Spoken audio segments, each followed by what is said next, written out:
আল্লাহ তাআলা সূরা বাকারার ৭ নম্বর আয়াতে বলেন, আল্লাহ তাদের অন্তরে এবং তাদের কানে মোহর লাগিয়ে দিয়েছেন এবং তাদের চোখ সমূহে রয়েছে পর্দা, আর তাদের জন্য রয়েছে মহা আযাব। এখানে মোহর লাগানো অন্তর বলতে কোন অন্তরকে বোঝানো হয়েছে? অন্তর হলো ভালোবাসার জায়গা। আল্লাহ যখন কারো অন্তরে মোহর লাগিয়ে দেন, সিল মেরে দেন, তখন সে অন্তর সেসব জিনিসকে ভালোবাসতে অপারগ হয়ে পড়ে যেগুলো তার ভালোবাসার কথা ছিল। যেসব বিষয় ভালোবাসার যোগ্য তারা সেগুলো ঘৃণা করে। তাদের ইমানদারদেরকে ভালোবাসার কথা, কিন্তু তারা তাদের ঘৃণা করা শুরু করে। সত্যের প্রতি তাদের ভালোবাসা থাকার কথা, কিন্তু সত্যকে তারা ঘৃণা করা শুরু করে। ন্যায়কে তাদের ভালোবাসার কথা, কিন্তু ন্যায়কে তারা ঘৃণা করা শুরু করে। সুবহানাল্লাহ। অন্তর হলো দয়ার জায়গা, কিন্তু অন্তরে যখন মোহর মেরে দেয়া হয় তখন রাহমা হারিয়ে যায়। এই মানুষগুলো সবচেয়ে নিষ্ঠুর কথা বলতে পারে, নিষ্ঠুর আচরণ করতে পারে, কারণ তাদের অন্তর মোহরাঙ্কিত।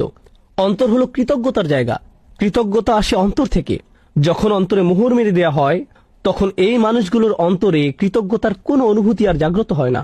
তারা কাউকে কৃতজ্ঞতা জানানোর প্রয়োজন বোধ করে না। তারা মনে করে তাদের তো সব এমনিতেই পাওয়ার কথা। অন্তর হলো ভয়ের জায়গা।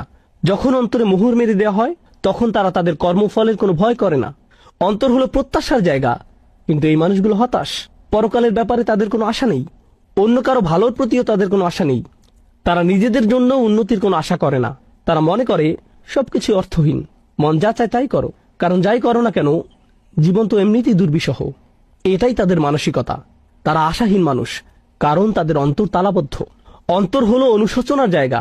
যখন খারাপ কিছু করেন তখন আপনার খারাপ অনুভব করার কথা, কারণ আল্লাহ মানুষের অন্তরে নাফসে লাওয়ামা দিয়েছেন, যার কারণে আপনার অনুতাপ অনুশোচনা ফিল করার কথা।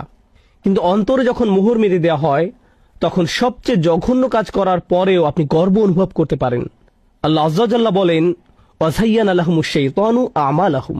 শয়তান তাদের দৃষ্টিতে তাদের কাজগুলোকে সুশোভিত করে দিয়েছে। অন্তর হলো লজ্জা পাওয়ার জায়গা, কিন্তু এই মানুষগুলোর কোনো লজ্জা শরম আর অবশিষ্ট নেই। যখন অন্তর মরে যায় তখন তাদের কথাবার্তা, আচার আচরণ, জামা কাপড় যতই অশ্লীল, অমার্জিত আর কুরুচিপূর্ণ হোক না কেন, এতে তাদের আর কিছু যায় আসে না। আল্লাহ মানুষের প্রকৃতিতে যে বিষয়গুলোকে বিশ্রী কদাকার করে দিয়েছেন তারা সেগুলোকে নিজেদের জন্য সুন্দর বানিয়ে নেয়। অন্তর হলো দায়িত্বানুভূতির জায়গা। আপনার প্রতিবেশীর প্রতি দায় দায়িত্ব আছে, সন্তান সন্ততির প্রতি দায় দায়িত্ব আছে, স্বামী স্ত্রীর প্রতি আছে, পিতামাতার প্রতি আছে, কিন্তু যখন অন্তর মোহরাঙ্কিত হয়ে পড়ে তখন সে অন্তরে আর দায়িত্বানুভূতির কোনো বালাই থাকে না। অন্তর হলো আত্মমর্যাদার জায়গা। আমার মতে এটা সবচেয়ে গুরুত্বপূর্ণ। আল্লাহ মানুষকে সম্মানিত করেছেন। এই মর্যাদা বোধ আসে অন্তর থেকে। যেমন শিক্ষকের প্রতি আপনি যে মর্যাদা ফিল করেন তার অবস্থান অন্তরে। ইসলাম এবং রাসূলুল্লাহ সাল্লাল্লাহু আলাইহি সাল্লামের জন্য যে মর্যাদা অনুভব করেন তার অবস্থান অন্তরে। আপনার নিজের প্রতি নিজের যে সম্মান অনুভব করার কথা তার অবস্থান অন্তরে। কিন্তু অন্তরে যখন মোহর মেরে দেওয়া হয় তখন সেখানে আর কোনো মর্যাদা বোধ অবশিষ্ট থাকে না। অন্য কারোর জন্য তো নয়ই, এমনকি নিজের জন্যও নয়।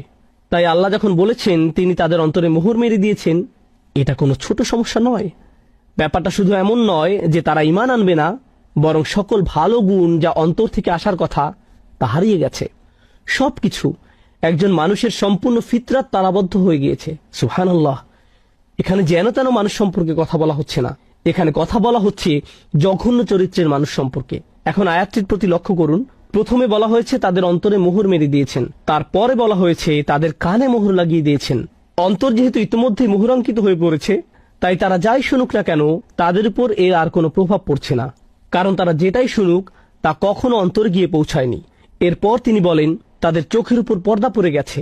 এমনটি হয় যখন তারা সত্যকে দেখতে অস্বীকৃতি জানায়, যখন তারা পথ নির্দেশনা নিতে অস্বীকৃতি জানায়, যখন তার চারপাশের বাস্তবতা নিয়ে চিন্তা ভাবনা করতে অস্বীকৃতি জানায়। আল্লাহ আমাদের এই সুন্দর দুটি চোখ দিয়েছেন যেন আমরা এগুলো দিয়ে চারপাশের বাস্তবতা দেখি, আল্লাহর সৃষ্টি দেখি, মহা সত্য সম্পর্কে চিন্তা ভাবনা করি।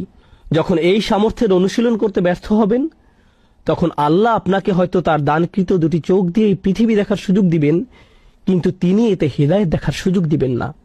আমাদের চারপাশে যা কিছুই আছে, যত কিছু তিনি সৃষ্টি করেছেন, তিনি বলেন ইন্না ফি যালিকা লাআয়াতুন, এগুলোতে নিদর্শন রয়েছে। যখন চোখের উপর পর্দা পড়ে যাবে তখন আপনি হয়তো পাখি দেখবেন, গাছ দেখবেন, আকাশ দেখবেন, কিন্তু তাতে আল্লাহর নিদর্শন চোখে পড়বে না। আপনি দেখবেন না